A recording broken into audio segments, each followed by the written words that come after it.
working with our friend from Holland and Germany to use the hub that they have created, but it will be ammonia. Now, the scale. I would urge, don't believe what I'm saying, just check it out. The ambitions was 90 million tons. Then it moves globally. Then it moved to 60-40. Now, just recently, it went back to 29-18. The real measure is the FAD. And you will see the number of FAD had dropped like a stone. For example, the EU, their ambition is about 10 million tons by 2030. Those projects that went through the final line are only 400, about 4% of that. How it is conceivable that in 24 that only 4% of the target has been achieved? How people can imagine that 10 million can be achieved, and more important, at what price, at what cost? Thank you. Our number shows that hydrogen without incentives, without, you're talking about the 300 to 200, I'm talking about green hydrogen. Although, again, I don't like the idea of colors. Green hydrogen is between roughly $250 to $300 of per barrel of oil equivalent. What kind of a business acumen would choose to buy a $250 or $300 million a barrel, not a ton, a barrel? And again, we've been at it with so many governments. There are serious players, I have to admit, which we are trying to achieve something. But again, take it from me. We have all of the above solutions, including, by the way, those industries that have the so-called hard-to-abate industries. We're willing to incubate them here. We're willing to produce and commit ourselves to the hydrogen requirements they require, be it hydrocarbon-based, be it renewable-based, whatever it is, we are willing. The format of the structure of joint venturing, we're, again, libertarian about it, because actually we are interested in making sure that people know what it takes to deliver all of that. Thank you very much.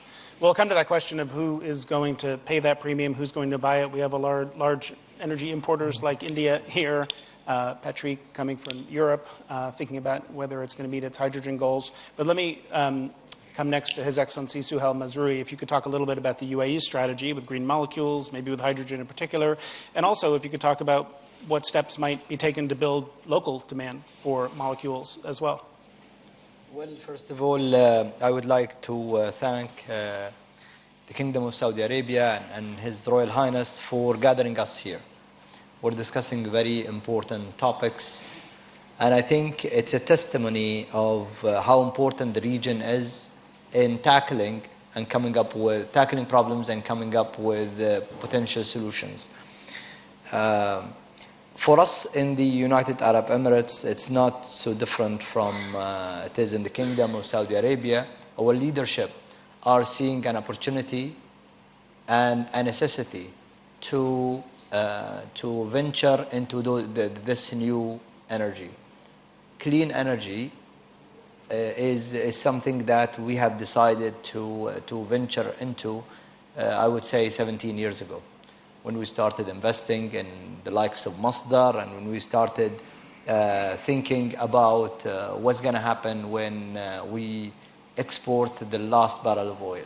How can we diversify our energy landscape to ensure that we are ready for the future? But there is also a realization worldwide that we need to improve and change our behaviors. That's why the results of COP28 and the historical agreements to step up to the challenge and do more. I think when it comes to green molecules, we are seeing a local demand, but the majority still is in Europe. The majority still of the demand is not within our countries, and that's a fact. price is one thing, like His Royal Highness have indicated. Some are thinking of taxes, carbon taxing, and can we put a penalty on the consumers to raise the cost of the other energies, so we can promote greener energy. And I tend to think it's somewhere in between. It's not going to be, we cannot just treat the consumers as they're ready to just pay double or triple the price.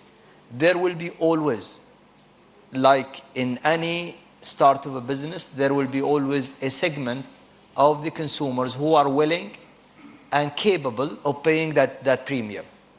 And you find it in any business. Now we are seeing that in the aluminum, for example, business. There is the green aluminum that is priced differently than the normal aluminum. We're seeing it in the steel. We're going to see it in other manufacturing, I'm sure. But how can we use the technology to reduce the price to something reasonable? I think that's the hope that we are all hoping for.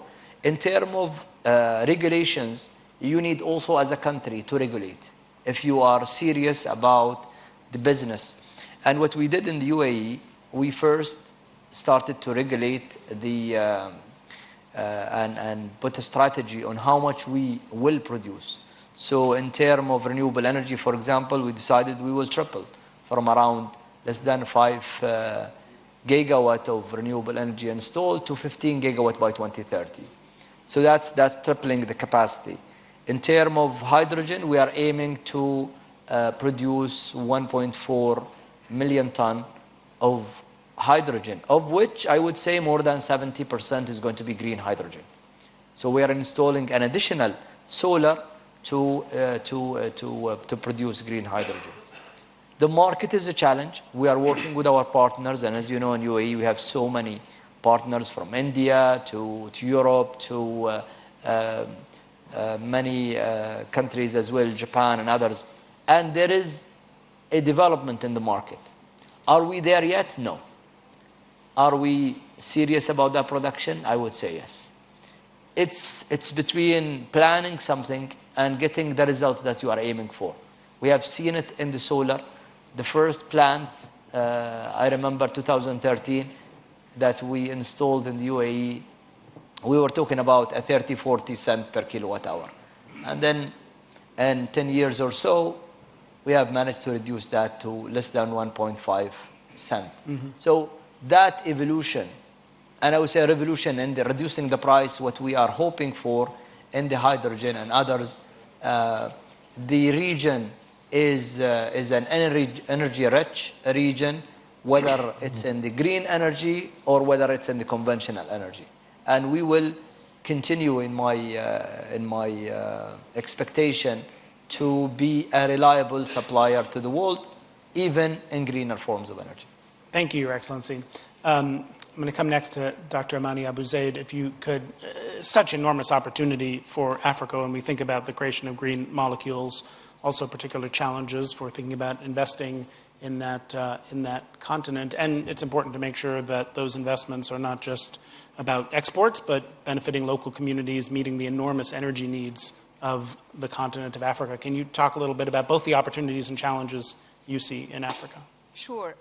First of all, thank you, Jesse, for the question. First of all, I would like to thank the Kingdom of Saudi Arabia, with the government and the people of the kingdom, and to personally thank His Royal Highness Prince Abdulaziz for his hospitality and for hosting this important event, and of course to thank WEF for bringing WEF to the Middle East and closer to Africa, and I hope next time to be in Africa. So, and I'm already dressed in green, so I'm very much, ready for the session. Let me just start by saying that, well, I do represent a continent, 55 countries, with very much different levels of development and different needs. But the overall picture for the continent is that we are still electrified in only 50%, 49% actually. So more than half of our population does not have access to electricity. Moreover, 90% of our population, almost 1 billion people, do not have access to clean cooking. So the first point I would like to make is that we cannot afford to discard any solution at this point. So all solutions out there must be harnessed by the continent. In a continent that is rich not only with, fossil fuel, but also is the 60% of the solar, premium solar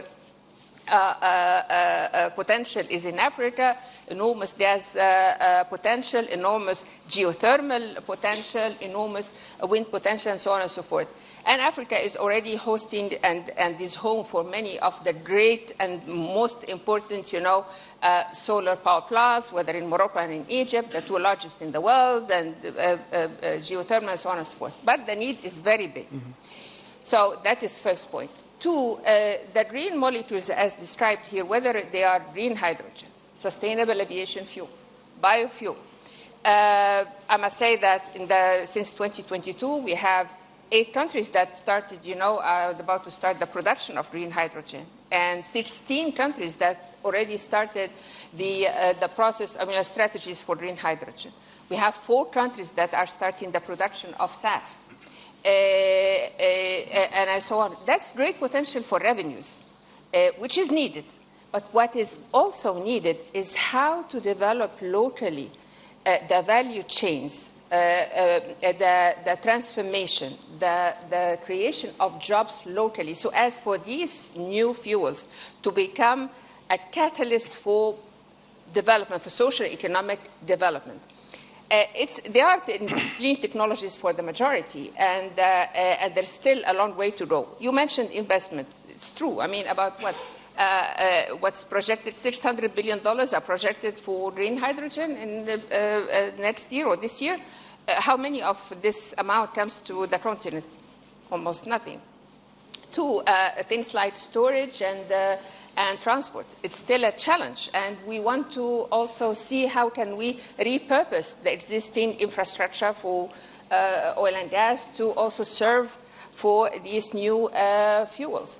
The size, the production, and how do we make these fuels work, say, for rural areas where we need energy most. Green ammonia is fantastic because, again, Africa is home to 65% of the global arable land that is still uncultivated. So how green ammonia can help us, in agriculture. But, however, green hydrogen is still 2-3 times more expensive than gray hydrogen. So we have a long way to go. I understand, as the Excellency just pointed out, this is nascent technologies. So it is. We understand that this is happening. So we need to, intensify the work in developing the technologies to make them more affordable, more adapted to local needs, not only to, say, in Europe or in the US, but where it's needed most. And Africa definitely is a continent where it's needed most, with the added benefit that renewable energy is produced locally, so there is a higher chance to reduce the cost than anywhere else in the world. So between the high demand, because of our population that is growing, between the abundance of renewable energy on the continent, and our ability, as proven, that how we adopted the technologies very soon, actually, in a few months after, in 22, there is really a call for this partnership, for upskilling, for developing, and that's the role of our governments, to develop the policies, also to develop these resources locally.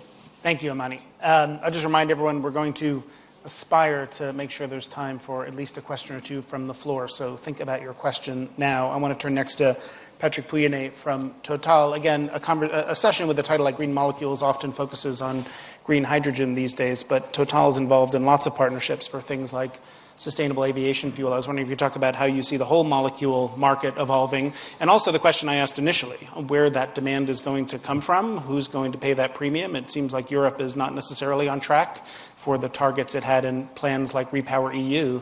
So where are those demand signals going to come from, Patrick? Thank you, first of all, for organizing that event and for welcoming us again in Riyadh. It's a nice place to come. And the Prince is quite good to convince me to come. So thank you. But we have large projects here. And large projects. We have very large projects, and I'm happy to come every time. I would say, just coming back to green molecules, I think we should look at it in an economic way, in a simple way. What is the cost-merit curve of producing green molecules? The best way to produce green molecules is today biofuel, biomass. Let's be clear. And we've done it for years in Brazil and elsewhere. And even when we speak about SAF, the best way to produce SAF today is from biofuels. It's not to jump to the green hydrogen, which is or the e-fuel, which is the ideal molecule. The debate has been completely, for me, distorted because suddenly we think to that as the ultimate solution, the e-fuel, the green hydrogen. But again, our purpose today is to reduce emission. The ultimate emission will be needed in 2050 somewhere. In between, economically for customers, we need to bring them solutions which are reducing the emissions and which are affordable. If they are not affordable, then you enter into a highly regulated business or subsidized business. And then the question will be, at which scale do we want to have this highly regulated and subsidized business? So, you know, just the math. If I take the kerosene, if it costs $500 per ton, the biojet the cost of a biofuel to integrate is more $2,000 per ton. So when you put 5%, nobody complains. When you put 20%, everybody complains. And so that's a point on which, and that's quite easy to produce. Then we'll go to other technologies, and it's like for hydrogen, gray hydrogen to blue hydrogen is 1 to 2, to green hydrogen, it's supposed to be 1 to 3. The reality, because we are today making a tender, so I'll let you give you all the commercials, but at the end, I think we have tendering 500,000 tons per year for refineries in Europe, because we are a hard-to-abate industry, in fact. I think if we get the 500,000 tons on an average of €8 per kilogram, this is more or less what the average of the offers, so it's not 3 or 5, huh? Don't dream. Today it's 8, and 8 for the best. So I would say it's something which is, again, if I'm paying €8 per kilogram, compared to hydrogen, gray hydrogen is 1, you know, there is something to be absorbed. So to be absorbed, how? Why do we consider it in Europe? And it's true that honestly, I don't know of these targets that have been set, 10 million tons, 20 million tons. Probably they don't understand why they speak about it. By the way, just one point. With 300 megawatts electrolyzer, 300 megawatt electrolyzer is the largest electrolyzer existing in the world. It's in China. Only one. Not 10, one. You make 50,000 tons. So people are just 300 megawatts, 50,000 tons. So if you set a target of 10 million tons, that means that you want to multiply by 200 or 2,000, all this. It's just impossible. The industrial possibility, it's not the reality. So it does not mean we should give up. But again, we should sometimes, like in our companies, when we set targets, to look just to the reality. I was thinking when I discovered this electrolyzer business that people they know how to build a 1 gigawatt electrolyzer. Nobody knows today. In fact, it has never been built. And I would say the technology of electrolyzer are quite immature. In fact, the more we dig in it, and so we will go to 100, 200, 300, but to jump to 1 gigawatt, 5, maybe the kingdom will be able to do it because they think big. But, you know, it's not given in terms of cost. So why do we do it in Europe? Because in Europe, we have a carbon pricing. We have the famous ETS. And in fact, the reality, and they put a complex scheme, so that if a refinery is using green hydrogen and replacing its gray hydrogen, not only I will avoid to pay the taxes $100 per ton, but on the top of it, in fact, I have a double credit. So the crediting system allows me potentially to pay probably 7 to 8 euro per kilogram, but again, and to initiate the market. Having said that, it's not a big market.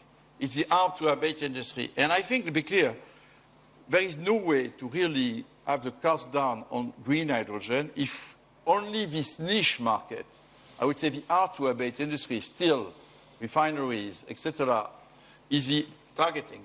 If we don't have a market for hydrogen for transportation, it will be very difficult to scale the cost down. And that's not given at all. Because the more I'm looking to the way the evolution in transportation, electricity, batteries are making huge progress for EVs, even for trucks. So what will be really the space of hydrogen, that's the point. So for us in our strategy, we consider that we have to invest today is what is affordable. So we invest heavily in biofuels, bio-SAF, I would say, converting to bring SAF to airline companies. And honestly, we can provide, we'll have enough to go with them until 2035, 2040. The green hydrogen solution or the e-fuel solution, we don't need it today. And we need to work.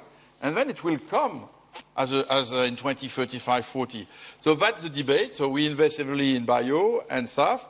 And we will make steps in hydrogen, yes, because the result of our tender is that we are proposed to invest in some projects that we will do, either in Europe, obviously local projects are somewhere better positioned, or importing.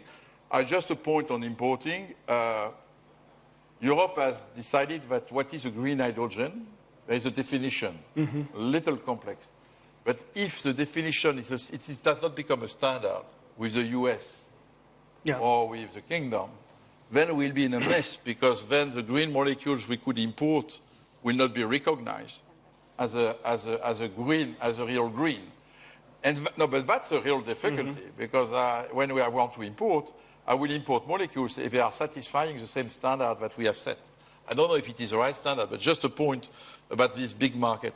So honestly, we should recognize, all of us, we are at the, again, bio, let's give the priority. There is a lot to be done.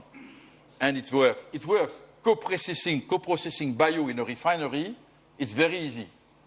So let's make SAF by co-processing. This is what we will do in the Kingdom with Sator, as we will do in others. You know, it's possible. You can co-process. Yeah.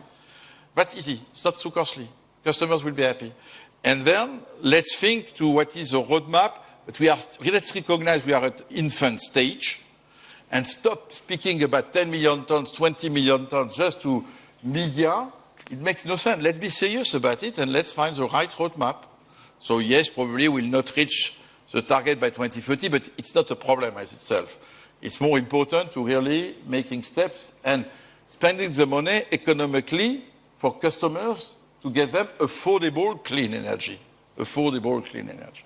Thanks, Patrick. And that point you made about standardizing and harmonizing is really important too. As in the US, we have this significant debate with regulations on the Inflation Reduction Act, hourly matching and additionality, what counts, and if that's different in different places, that makes it much more complicated. Chairman Vaidya, let me come to you. If you could talk about a market as large as India and what you see developing. You have, I think, a 20% ethanol blending requirement. When you look at the molecule landscape more broadly, where's the most significant growth going to come from? And for a country with such significant energy needs, rapid growth, some of the largest contributions to global energy demand growth are going to come from India.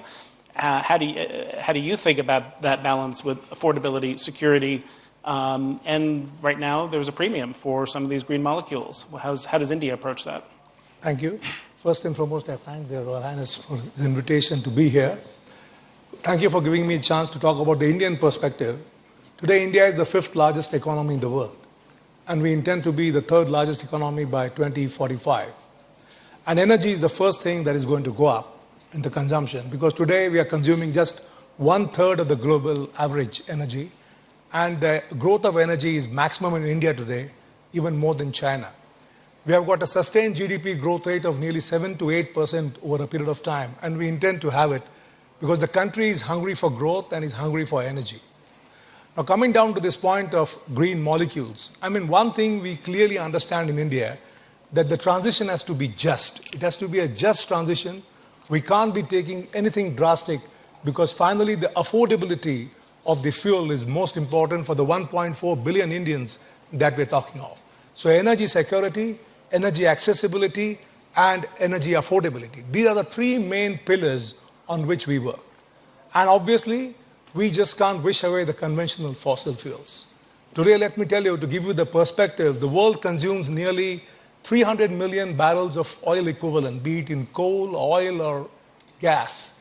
And this is the target what we are trying to dislodge. So it's a humongous target, and we have to go in a very gradual way unless the shocks are felt by all the consumers. And as we see the writing on the wall that we have to go green, India has adopted the green molecule by way of ethanol, bioethanol and biogas. And why bioethanol? Because we are a country that is mainly agricultural in nature. So 1/6 of my GDP comes from the agricultural sector, and 50% of my employment is in the agricultural sector. So going the ethanol way makes a lot of sense to me because I create local jobs. I create a problem for the waste that is coming up. I'm talking of 2G ethanol also. I'm not talking of the food versus fuel security problems. It is the 2G ethanol, and it creates an outlet for the waste agricultural products, which otherwise are getting burnt. So this is the way we are trying to approach the problem.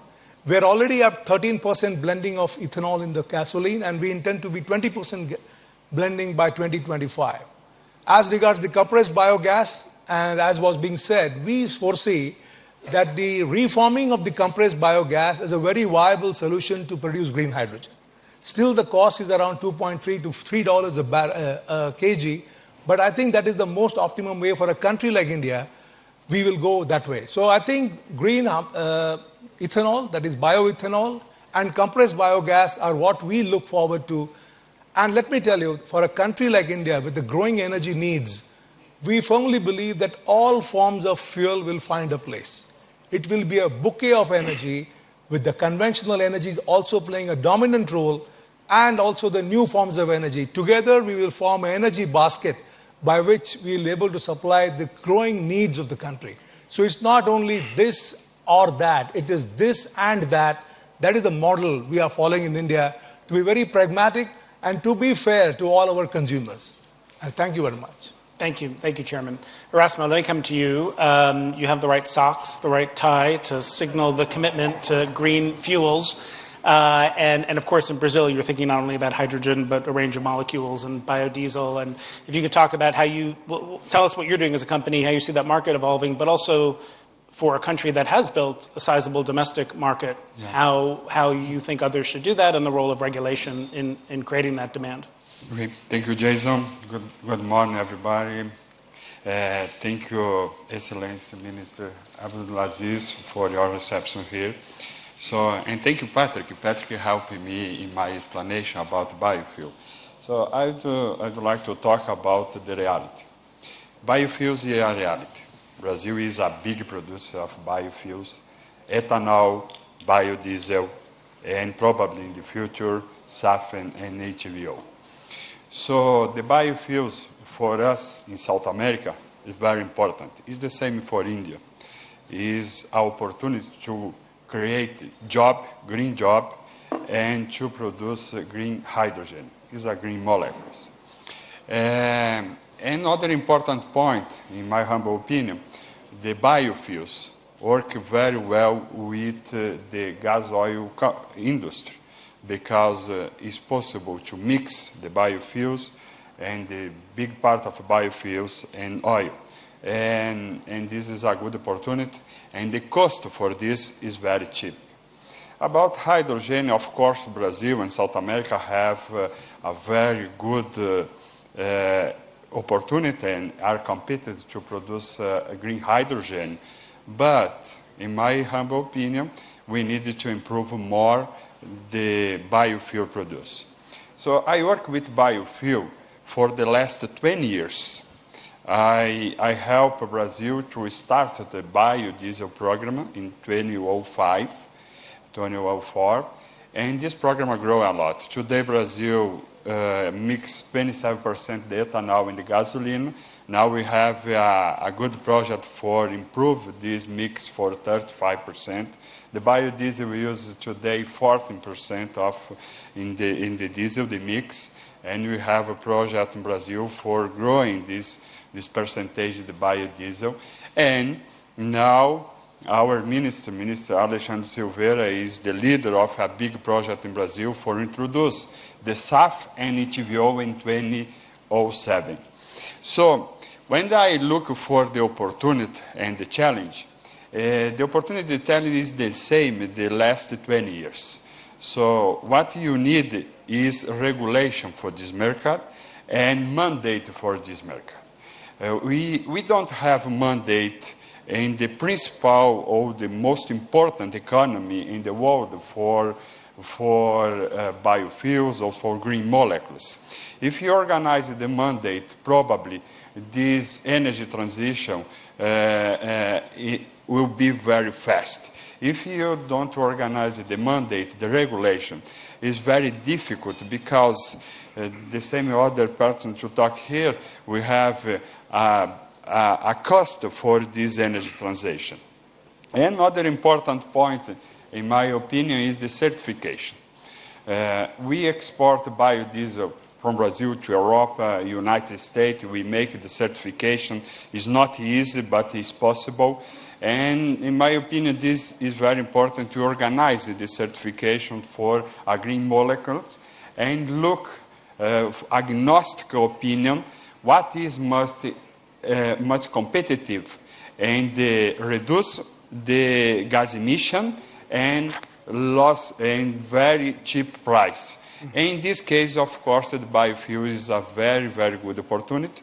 And, of course, South America is a very good place to growing the biofuel produce, and especially SAF. We have a big project now for SAF in South America, but for SAF is the same with green hydrogen.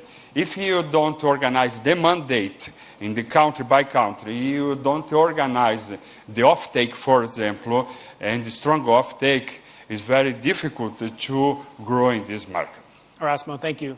We have time for one, maybe two questions. If there's a microphone, I think there's a microphone, and a woman here in the second row has a question. Please, if you could be very brief and introduce yourself briefly. Sure. It's very difficult as an academic to have a very brief question. This is Dr. Lamia Al-Haj from Sultan Qaboos University, and I work in biofuel research. Thank you very much for the insights. It's been amazing, and it's giving me hope. I just wanted to ask a question. It was initially addressed to Patrick, but it can go to anybody. What is the success factor that made biofuels, as you mentioned, the most successful or the most promising renewable energy? How did you come to that statement? What made it successful? I think there was a general agreement that mandates and legislation is one of them, but I'm very curious because I've been working on it for years and it's still at its infancy. Thank you. Thank you. No, you need, yeah, clearly. By the way, a mandate are necessary. It's a question of level playing field, in fact. By the mandates, you create level playing field between airline companies. If you don't have a mandate, why an airline company would take 20% and another one 5%. So without a mandate, it's more a question of level playing field. Secondly, why biofuel is easier? Because fundamentally, it's quite easy to process, including in our old refinery. So in fact, transforming a refinery in a biorefinery, you can reuse part of the unit. So you have some capital expenditures which are in fact avoided.